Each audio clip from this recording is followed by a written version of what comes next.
Boa tarde, senhoras e senhores. Aqui quem fala é Leon Weinstein, da cidade de Los Angeles, Califórnia. A seleção de hoje, a apresentação de hoje, o monólogo, como quiserem chamar, pode ser chamada de uma sequência de boas notícias. Mas antes de começar, quero dizer o seguinte. Por exemplo, eu conto que finalmente reuniram os materiais e começaram a julgar lá uma certa pessoa. Certamente, muitos espectadores questionarão. E por que não estão julgando aquele lá? E depois eu vou contar. Lá, graças a Deus, começaram a mudar algumas coisas. Certamente, alguns vão questionar. Por que isso não está mudando? Senhores, não dá para viver assim. Quer dizer, até dá, claro, dá para viver. Mas aí você só está se destruindo, na minha opinião. Acho que é melhor olhar para alguma coisa e se alegrar com isso, falar sobre isso. Ah, que bom, graças a Deus, isso chegou então. Espero que depois disso venha isso também. Mas assim o tempo todo. Sim, eu entendo que isso acontece, mas aquilo não acontece. Essa não é a abordagem certa para a vida. Mas, novamente, quem sou eu para aconselhar vocês sobre como viver? Então tá bom, beleza. Resumo das notícias.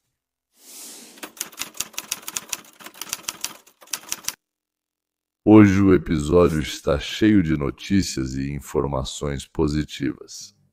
Diariamente, já faz 3 meses que não me abandona essa sensação de entusiasmo, de que conseguimos nos manter à beira do abismo e agora, daqui, só podemos subir, rumo às estrelas. Hoje vamos falar sobre as punições pelos crimes que foram cometidos pelo regime Obama-Biden e sobre se os russos querem guerras. Na verdade, eles estão na música sobre buscas por mentiras e calúnias contra Trump. Vamos lembrar sobre o ataque ao helicóptero de Putin perto de Kursk, sobre como e por que ele deu um tapa no rosto de Macron. Vamos abordar 2 casos de cocaína nos altos escalões do poder, sobre as razões da demissão de 100 funcionários do aparato de segurança nacional, inteligência e, claro, também vamos falar sobre a crise chinesa e sua escala inesperada. No final, senhores, haverá naturalmente a cereja do bolo, como sempre acontece conosco.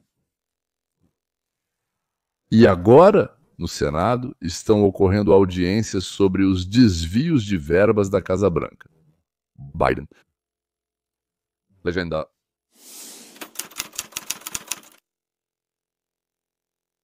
É até assustador imaginar algo assim. Nem marinheiros bêbados gastam dinheiro como as pessoas do Biden faziam, com a diferença de que os marinheiros bêbados gastam o próprio dinheiro.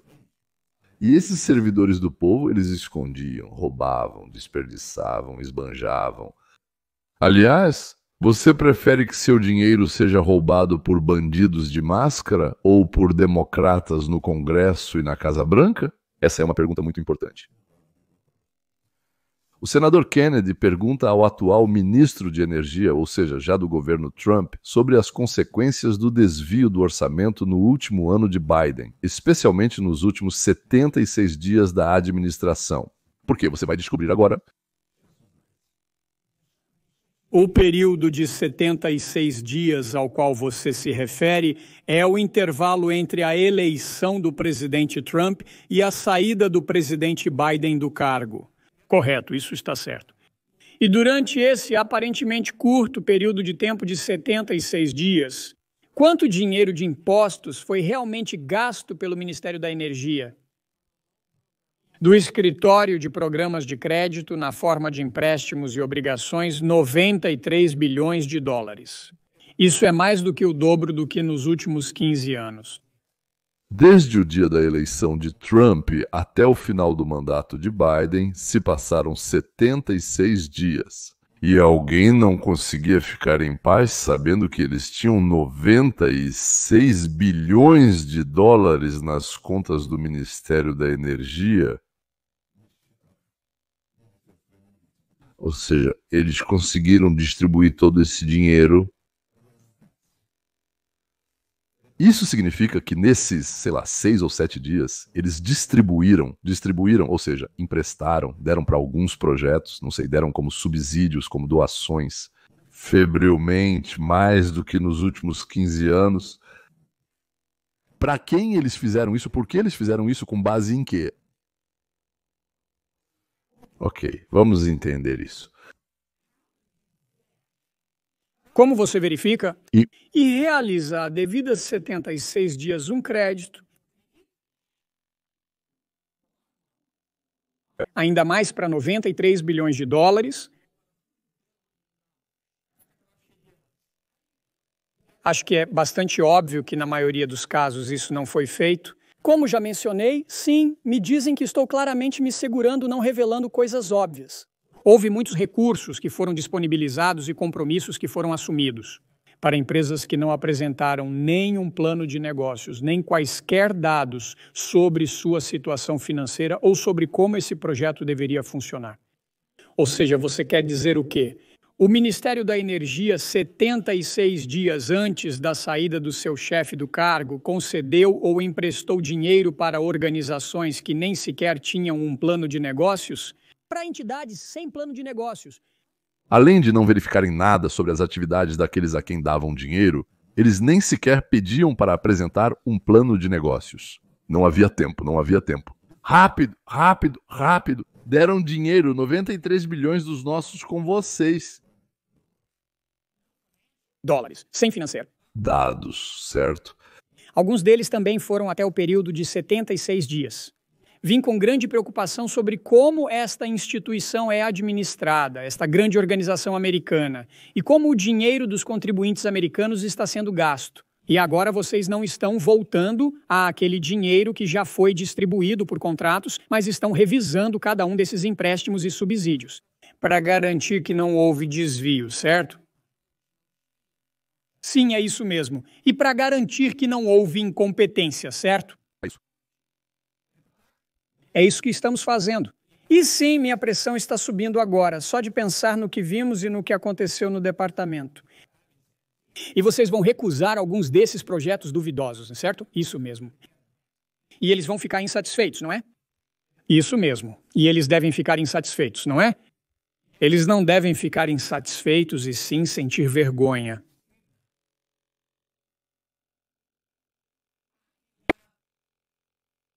Comigo, é raro acontecer de eu não conseguir encontrar as palavras.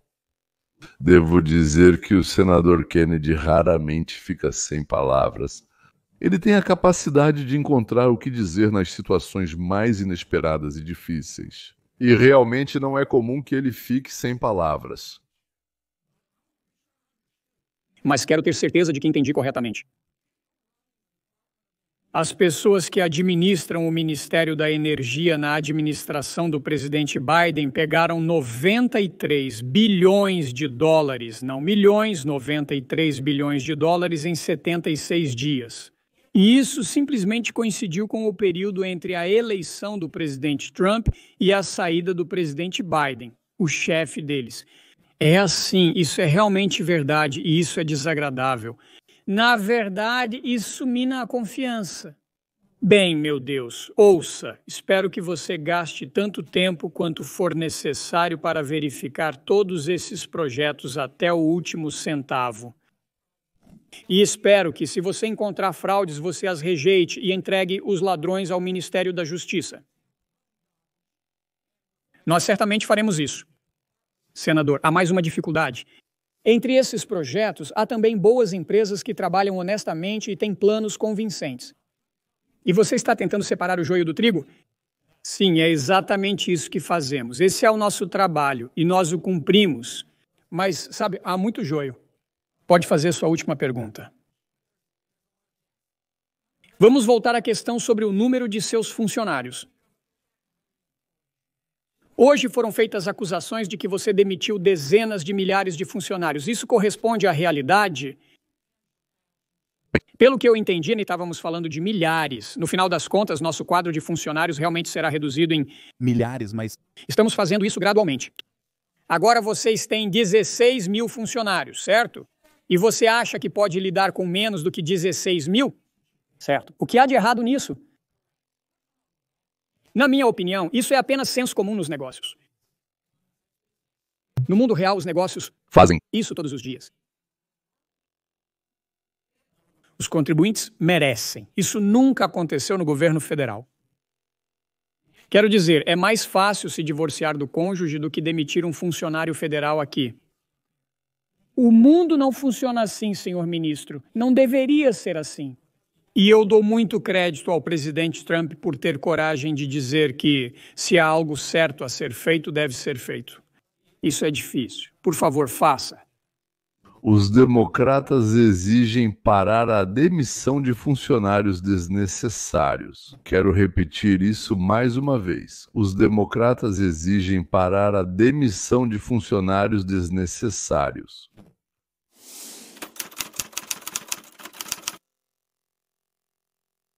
Antes do voo para Nova Jersey, o presidente Trump respondeu a várias perguntas de jornalistas, incluindo sobre o Irã e a Rússia e sobre os problemas relacionados a eles.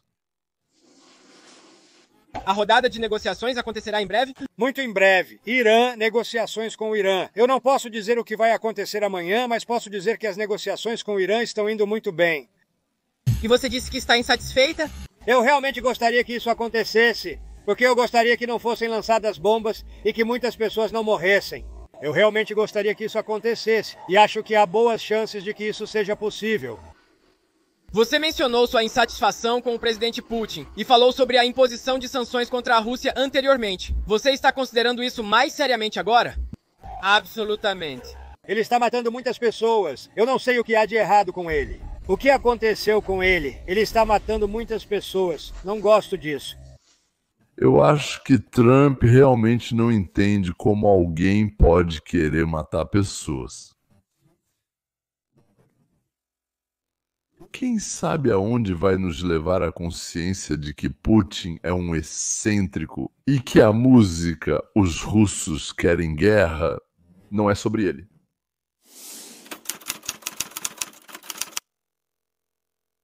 Ao chegar à Casa Branca, Trump começou a entrar com processos por mentiras e calúnias feitas por jornalistas e por vários meios de comunicação de esquerda.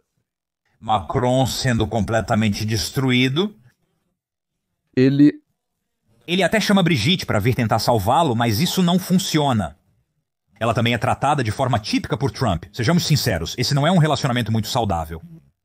Donald Trump. Ele lida com ambos por 30 segundos inteiros seguidos.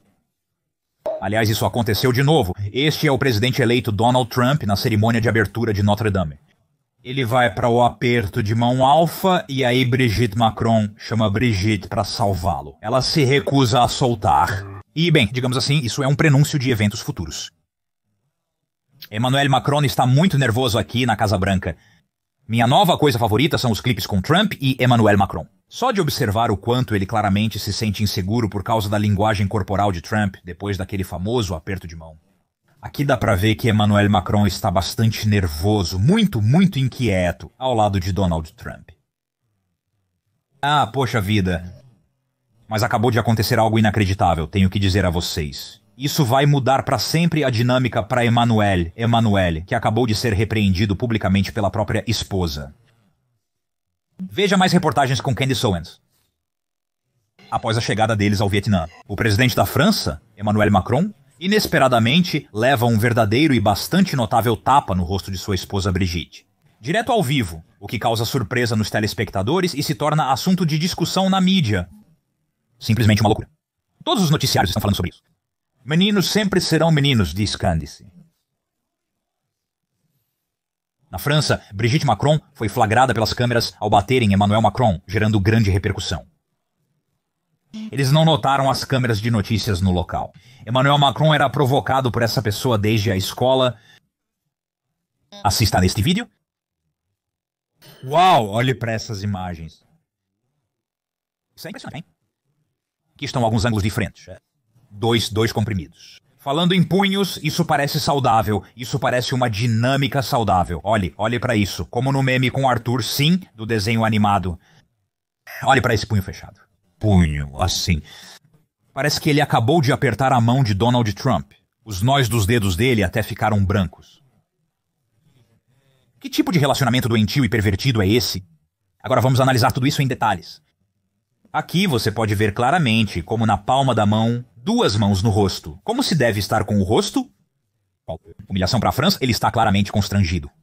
Se eu aprendi alguma coisa cobrindo política nos últimos anos, é que rachaduras acabam virando abismos.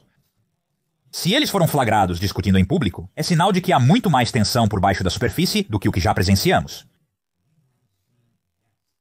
Os apresentadores do programa Взгляд, em russo, inventam diariamente e a cada hora novas formas de criticar Donald Trump. Isso é basicamente a principal ocupação deles. Brigitte Macron. Dizem que Brigitte é 25 anos mais velha que Emmanuel Macron. Meu Deus, esses soluços de novo. E então lá estão eles saindo do avião. Parece que Emmanuel Macron, ao que parece, ia talvez beijá-la. Eu sei, ele tentou dizer algo claramente, tentou se aproximar demais de Brigitte. Olha pra... Isso, vamos de novo, vamos... Aproximamos aqui. Assim chegamos bem perto. Olha, não vale a pena chegar muito perto da Brigitte. Entende do que eu... Uau! Ela simplesmente pegou e empurrou. E as reações são simplesmente incríveis. Ele resmunga. Ele está bufando. Assustados com os processos de Trump, eles não estão brincando. A chefia disse aos apresentadores: diminuam e reduzam o ódio ao nosso presidente ou teremos que fechar vocês. Isso já foi o programa diurno mais popular da América, mas eles se afogaram completamente no ódio ao Trump, como se estivessem em vômito. Eles são assistidos em todo o país. Restaram apenas 2,5 milhões de pessoas. Senhores, isso é uma gota no oceano para uma poderosa emissora de televisão que transmite por todo o país. Além disso, quem assiste são aqueles que têm ódio do Trump de forma doentia. Todos que não estavam doentes com isso já foram embora há muito tempo. Aliás, essa doença mental do Trump não exclui todos os blogueiros e apresentadores progressistas de língua russa e ucraniana, entre os quais há, por um lado, completos idiotas e, por outro, completos canalhas. Mas a maioria deles são ambos, tanto uma coisa quanto a outra. É uma combinação única de voz animada, risadinhas idiotas e completa baboseira na cabeça, misturada com uma sede insaciável, sede de ganhar dinheiro.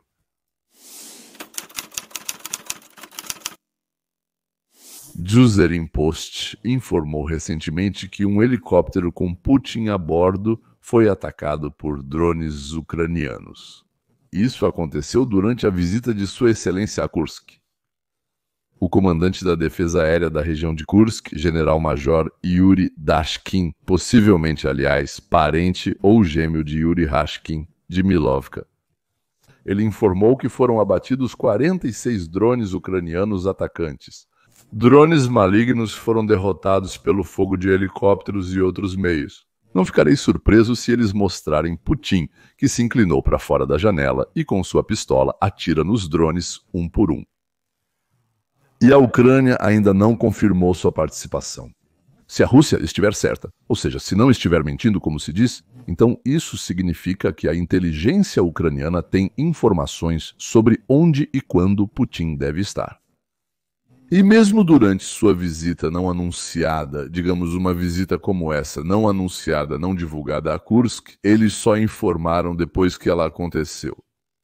Em resposta, a Rússia naturalmente enviou 367 drones e mísseis para cidades ucranianas, matando 12 civis, incluindo 3 crianças.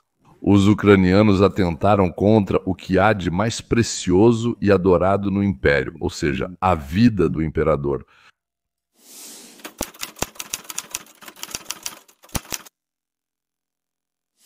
Uma história interessante acontece com o presidente da França, Macron. Ora ele é pego com cocaína, ora ele leva um soco na cara, no rosto. E quem? Olhem, no círculo vermelho está a mão no ou no rosto do presidente Macron. Aliás, pode até ser 2 mãos. Quem será que poderia ser? A mão atingiu Emmanuel Macron e foi capturada pelas câmeras de notícias próximas, sem que percebessem sua presença. Emmanuel Macron foi alvo de zombarias por parte dessa pessoa desde a época da escola. Olhe para este vídeo, Hugo. Olhe essas cenas, nossa.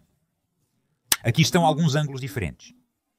2 punhos, já que estamos falando de punhos, isso parece uma dinâmica saudável. O que você acha? Olha só isso. Como no meme do Arthur, sim, desenho animado, olha só isso. Olha para o punho fechado, igualzinho ao ouriço.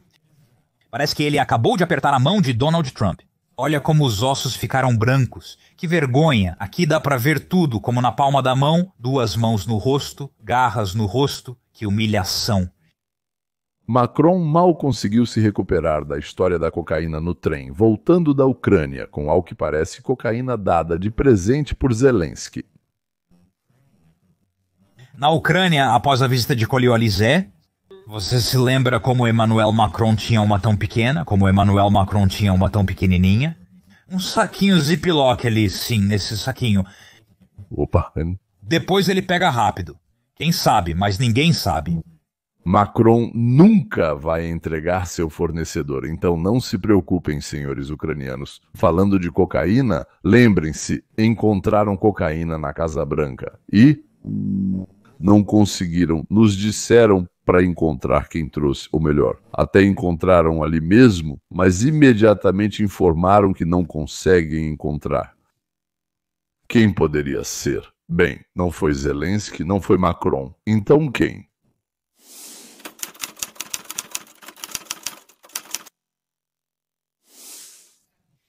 Não temos certeza do que aconteceu. Logo após esse fragmento, Hunter Biden desapareceu misteriosamente. E o que conseguimos encontrar dentro da Casa Branca foram pequenos pacotes de cocaína, escondidos não em um só lugar, mas em vários pontos por toda a Casa Branca. Eles literalmente esconderam cocaína no banheiro. Quem da família Biden foi? Talvez tenha sido aquele cara que tinha cocaína em um coldre ilegal para pistola? Entendi a dica.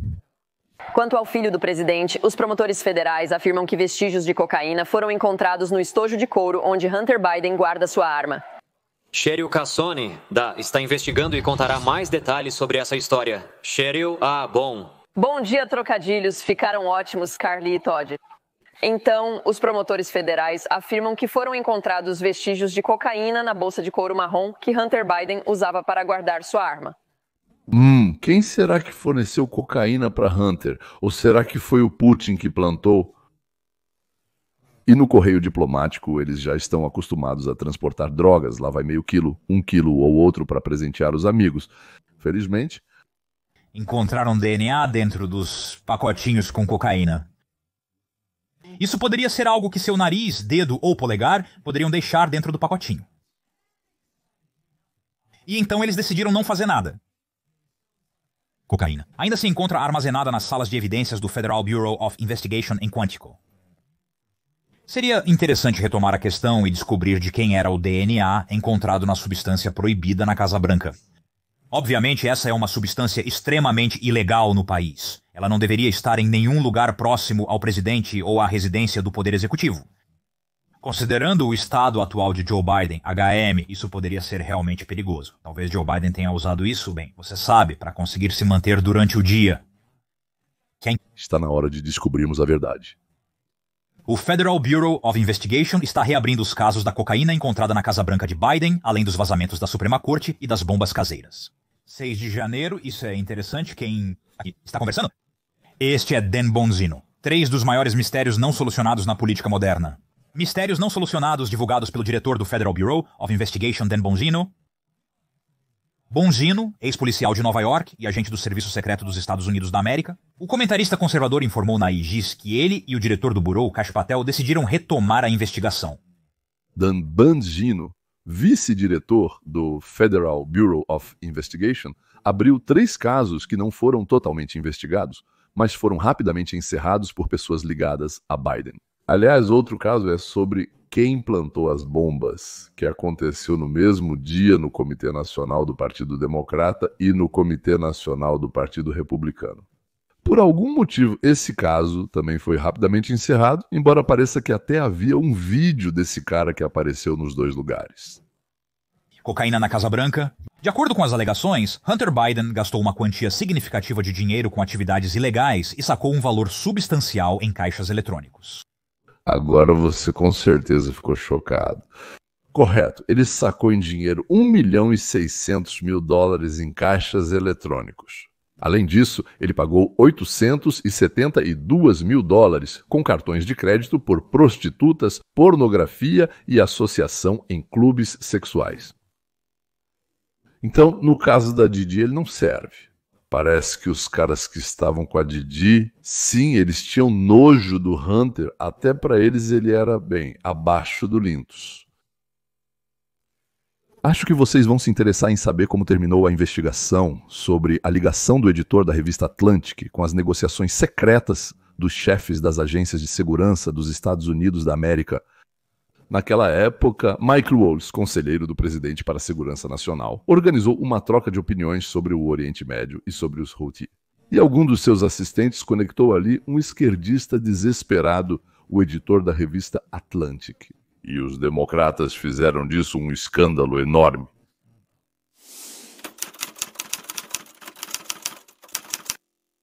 Boudica foi urgentemente transferido para outro cargo e Trump entregou esse departamento para Rubio para que ele comandasse, ou seja, com os seus próprios. Foi para isso, para entender a situação, reestruturar o departamento e depois recomendar um chefe permanente para a área. A deputada Luna foi até Rubio. A moça é bem latina, eu diria até, muito fogosa.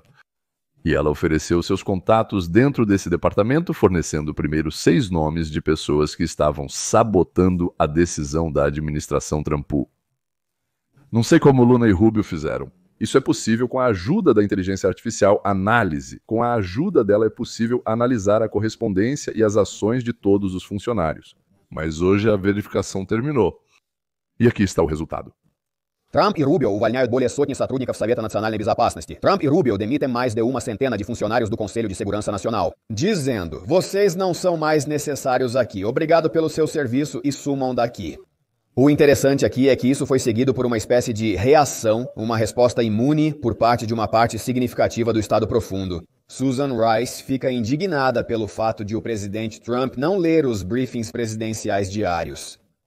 A comunidade de inteligência forneceria suas informações ao presidente e isso levaria o presidente a tomar certas ações, certo? Isso influenciaria as decisões tomadas no Salão Oval e na Casa Branca. E agora Trump diz: sabe, nós não confiamos mais em vocês, então não preciso ler a sua propaganda idiota que vocês pretendem me enviar. Pessoas como Susan Rice e John Brennan não vão mais nos dizer o que considerar como realidade. Nós não precisamos mais de nada disso. Ela também te demitiu, foi o que ela disse. Mais de 100 funcionários do Conselho de Segurança Nacional foram colocados em licença administrativa e serão demitidos em breve. Dizem que mais de 100 pessoas foram colocadas de licença na sexta-feira. Por iniciativa de Trump e Rubio, segundo 2 outros funcionários, estão sendo planejadas reformas em grande escala, incluindo a redução do quadro de pessoal. A carta do chefe do gabinete do Conselho de Segurança Nacional, Brian McCormack, foi enviada ontem, na sexta-feira, às 16h20, dizendo: você está demitido, tem 30 minutos para juntar suas coisas, caso contrário, nós mesmos iremos até aí. Isso foi informado por um representante da administração. Se eles não estavam no campus, a carta dizia: você pode escrever para o e-mail indicado e combinar um horário para pegar seus pertences e devolver o dispositivo.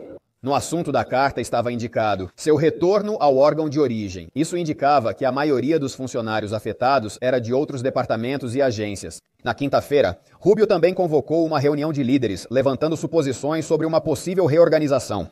Então, na sexta-feira, às 15:45, 45 diretores seniores foram chamados para uma reunião com Rubio. Depois disso, começou um fluxo de e-mails de funcionários demitidos com seus dados de contato pessoais. Como isso ocorreu na sexta à tarde, antes de um feriado prolongado, um representante oficial considerou o ato extremamente antiprofissional e irresponsável.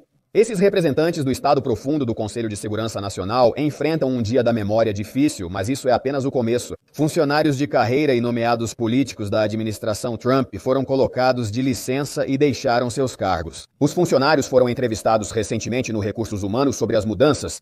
Uma das perguntas era: como deve ser a equipe da agência? As pessoas dizem que está tudo normal, mas você está demitido. Deveria ter dito que o quadro seria reduzido, mas sou insubstituível. Por isso não podem me substituir. Não, precisamos contratar mais pessoas. Você não está mais aqui. Durante o governo Trump, o papel do Conselho de Segurança Nacional foi reduzido e a reorganização continua. No início deste mês, Mike Waltz, que chefiava o Conselho de Segurança Nacional, foi afastado. Ele também estava em uma posição instável, perdendo influência. E muitos disseram que Michael Waltz foi afastado não tanto por causa da questão do sinal, mas porque ele realmente minava a administração Trump. Não sei o que aconteceu lá, mas o Waltz e o Conselho de Segurança Nacional saíram. Explicando, Michael Waltz foi transferido para um cargo muito menos importante, mas ainda assim, como se diz, não para um cargo tão insignificante. Ele representa os Estados Unidos da América em uma organização chamada Organização das Nações Unidas que eu sonharia em fechar. Aliás, parece que o Trump também gostaria de fechá-la e Netanyahu também não se oporia. Então, isso significa que Waltz foi transferido justamente porque o tiraram de um cargo alto e o colocaram em um cargo significativamente menos, digamos assim, decisivo. Porque pelas costas do Trump, ele conduzia negociações com o próprio Netanyahu. Eles discutiam a participação dos Estados Unidos da América no bombardeio e destruição do potencial nuclear do Irã, o que naturalmente colocava a política e as negociações do Trump em risco. Aliás, eu mostrei para vocês um trecho do programa Trump Vignal Stall, apresentado por Robert Gouveia. Ele tem 500 mil inscritos, eu assisto de vez em quando. Ele tem um bom senso de humor e uma lógica bem clara. Ele se expressa muito bem. E agora vamos assistir à análise do Robert, uma entrevista com um ex-membro do Partido Comunista dos Estados Unidos da América, que o Obama nomeou como chefe da CIA. E eu não estava errado. Uma conversa, uma entrevista com um ex-membro do Partido Comunista dos Estados Unidos da América que o Obama nomeou para chefiar a CIA e de quem o Trump imediatamente retirou o acesso a materiais secretos. Para garantir que não haverá nenhuma politização dessa análise e dessas informações de inteligência, e pelas mensagens que apareceram, ficou absolutamente claro que as instruções vindas do chefe do gabinete Tulsi Gabbard, Joe Kent, tentavam manipular a análise. Então, para que ele correspondesse às ações da administração Trump quanto à Venezuela, e foi justamente porque esses analistas resistiram a tal interferência que eles foram demitidos. Brennan é uma pessoa que ajudou ativamente a organizar a carta aberta sobre o laptop de Hunter Biden, dizendo que aquilo supostamente não era dele, que era propaganda russa. Embora todos que assinaram essa carta, eram cerca de 60 chefes e funcionários das agências de inteligência, sabiam que estavam mentindo. Para quê, então? Para colocar o Biden, que já estava mentalmente fora da casinha, na Casa Branca. E aqui está para a entrevista da Tulsi Gabbard, diretora da Inteligência Nacional, atualmente já ligada ao Trump, que fala sobre aquele que mentiu ao assinar essa carta, e até mesmo aqueles que eles contratavam e treinavam, por assim dizer, claramente contratavam pessoas próximas a eles, provavelmente em espírito. Como podemos confiar neles e ter certeza de que o que dizem e concluem é verdadeiro e não mais uma armação? Por isso, temos que reconstruir o sistema. Então, que sistema? Os serviços de inteligência, os órgãos de segurança, as organizações ligadas às relações internacionais estão cheios de pessoas para quem a ideologia é mais importante do que o próprio país, mais importante do que o juramento que fizeram ao assumir seus cargos. Então, Tulsi Gabbard, que agora é diretora da Inteligência Nacional, é questionada sobre isso e ela explica: desta vez, vamos fazer uma verdadeira inteligência. Não vamos reunir idiotas para assinarem uma carta afirmando que isso é coisa dos russos, quando claramente não é. Portanto, eles são mentirosos propositais ou apenas tolos, pois todos os outros sabiam que era um notebook genuíno. Os documentos que eu desclassifiquei. Primeiramente, o plano estratégico de implementação, segundo o qual a administração do Biden define potenciais extremistas violentos internos. Nele, realmente fala-se sobre pessoas que provavelmente podem ser extremistas violentos internos ou sobre aqueles que possivelmente podem recorrer à violência, por causa de certas ideologias às quais eles aderem. E aqui há uma linha clara sendo traçada. Aquelas ideologias que eles identificam como capazes de levar a ações potencialmente violentas ou que se manifestam em ações violentas, na verdade pertencem a pessoas que exerceram seu direito garantido pela primeira emenda para se manifestar contra certas políticas da administração Biden. E embora alguns dos exemplos citados lá se refiram àqueles que se manifestaram contra a vacinação obrigatória, contra o uso obrigatório de máscaras, pais que estavam preocupados com o fato de que seus filhos poderiam ser vacinados à força na escola, sem o consentimento ou conhecimento dos pais. Essa lista pode continuar e continuar, mas não se limita a isso. Em alguns desses relatórios desclassificados por nós, é mostrado que, por exemplo, pessoas que se manifestaram contra a política migratória de Biden podem, na opinião dos autores, ter tendência a se juntar a milícias, ou se tornarem exatamente aqueles extremistas violentos internos de quem estamos falando aqui. Novamente, é crucial considerar isso como um todo e na ordem dos acontecimentos. Esses documentos foram divulgados em dezembro de 2021. Você se lembra muito bem, Will, daquele discurso sinistro que o presidente Biden fez em 2022, com aquele fundo vermelho e os fuzileiros navais ao fundo. Ele se dirigiu à nação com um aviso ao povo americano de que Donald J. Trump e os republicanos MAGA representam uma ameaça direta aos fundamentos da nossa república. E se ainda considerarmos como o Federal Bureau of Investigation e outros representantes da administração Biden pressionaram as redes sociais para censurar os americanos e minar nossos direitos da primeira emenda. Porque as empresas de redes sociais não querem apoiar a disseminação do extremismo violento interno. Então, quando você olha para tudo isso junto, fica claro que o que está na base é o que eu prometi ao povo americano: erradicar o uso como arma e a politização da comunidade de inteligência e do Sistema Nacional de Segurança contra os próprios americanos. Tu se fala sobre como nos Estados Unidos da América foi sendo gradualmente implementada uma prática tirânica de silenciar opositores políticos e intimidar cidadãos. O mesmo que fizeram Stalin, Mao, Ceausescu, Hitler e outros, suprimir a liberdade de expressão e todas as outras liberdades intimidando a população. Ainda não chegamos ao ponto de prisões em massa aqui, disse ela. Mas mais de 1.000 pessoas foram presas por um caso forjado sobre o ataque ao Capitólio em 6 de janeiro. Destruíram vidas. Bem, e para finalizar, senhoras e senhores, para a sobremesa.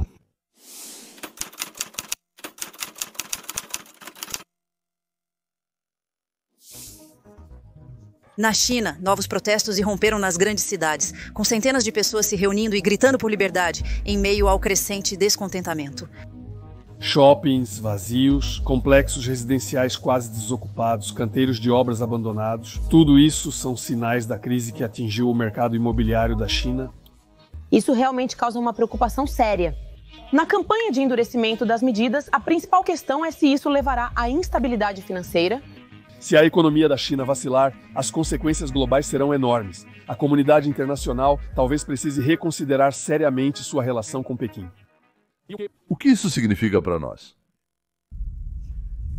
A China está em uma profunda crise de dívida e a situação para o Partido Comunista Chinês parece realmente ruim.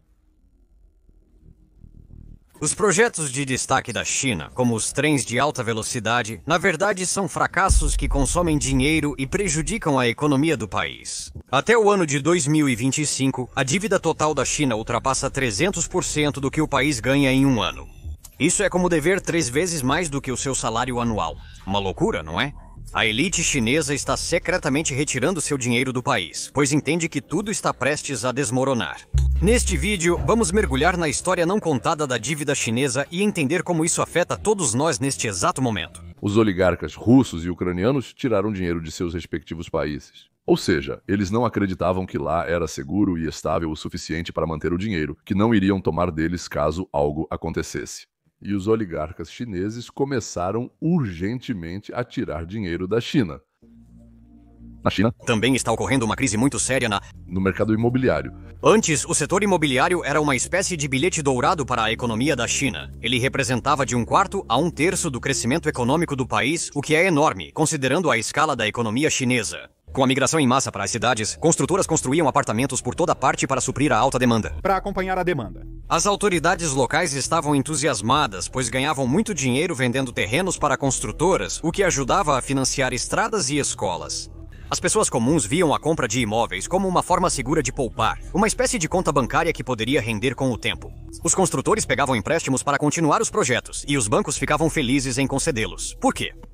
Porque o mercado imobiliário parecia imparável. Todos pareciam estar ganhando, ou assim pensavam. Mas todos esses empréstimos e construções criaram terreno fértil para problemas sérios. A falência de construtores desencadeia um efeito dominó. Bancos que concederam empréstimos e investidores que compraram seus títulos sofrem prejuízos. Entre esses investidores estão pessoas comuns que aplicaram suas economias em fundos imobiliários, acreditando serem seguros. Quando construtoras não pagam, economias são prejudicadas e pessoas perdem confiança no sistema. Construtoras construíram moradias em excesso, esperando crescimento populacional contínuo, resultando em grande oferta excedente. Esses 60 a 80 milhões de apartamentos vazios simplesmente ficam lá, lembrando que as construtoras pegaram bilhões emprestados para projetos que ninguém precisa. 50 milhões de apartamentos estão vazios.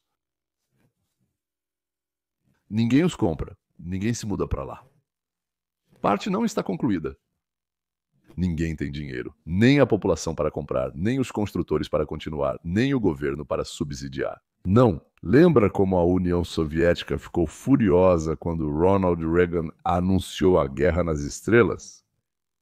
Eles, a União das Repúblicas Socialistas Soviéticas, foram obrigados a investir todos os seus recursos para construir algo parecido e gastaram tudo o que tinham. Agora está acontecendo algo parecido.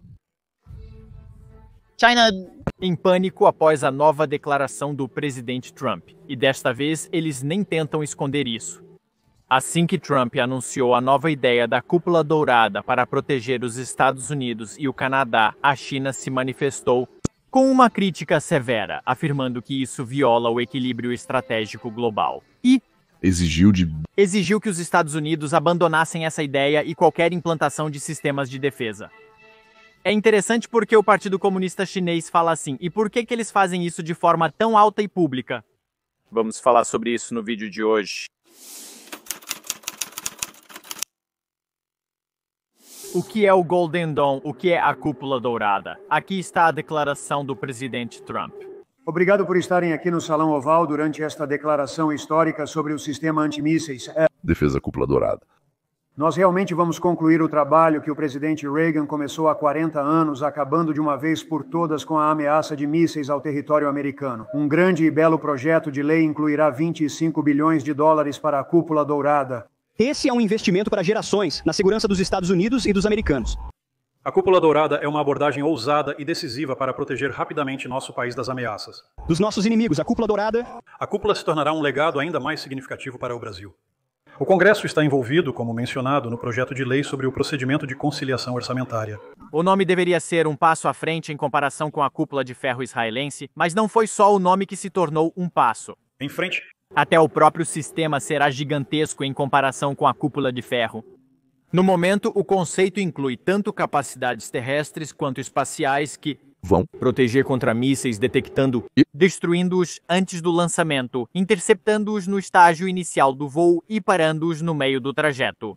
Ou seja, novas tecnologias poderão detectar mísseis no momento em que forem direcionados aos Estados Unidos da América quando ainda não decolaram e destruí-los nos estágios mais iniciais do voo. Porque o melhor momento para interceptar um míssil é no momento do seu lançamento. No início do voo, o míssil segue uma trajetória muito previsível, não pode manobrar e não é capaz de ativar sistemas para enganar os radares, o que torna esse o momento ideal para isso. Os chineses imediatamente anunciaram que possuem um avião que voa a uma altitude incrível e dentro dele há dezenas de milhares de drones de combate que atacarão o inimigo simultaneamente. Dizem que, de cima, nem mesmo sua cúpula de ferro conseguirá detê-los. Senhor ministro, nos últimos dias apareceu um vídeo com um protótipo chinês de nave-mãe, a partir da qual podem ser lançados drones. Vou explicar. Os chineses fizeram uma animação igual ao Putin quando mostrou o míssil voando direto para Mar-a-Lago. Também conhecemos os números que revelam o quanto a China investe e destina aos militares em comparação aos Estados Unidos da América. Os telespectadores podem ver alguns desses dados estatísticos. Nós temos 1,3 milhão de militares ativos, eles têm 2 milhões. Temos 219 navios de guerra, eles têm 234. Nós temos mais armas nucleares americanas implantadas do que eles. Você mencionou os exercícios militares realizados no Pentágono para simular um confronto com a China, considerando que estamos juntos há muitos anos. Nossa tarefa é estar à frente e estar na frente, Will. Nós não somos inferiores à China comunista em nada. Nós criamos problemas para eles em todos os níveis. Hoje participei de várias reuniões onde discutimos diferentes cenários. Estamos totalmente focados nisso. E claro, não pretendemos revelar aqui quais capacidades temos ou não temos. E muita coisa fica clara quando você entra neste prédio sobre como estamos nos preparando para qualquer possível desdobramento que os chineses possam planejar.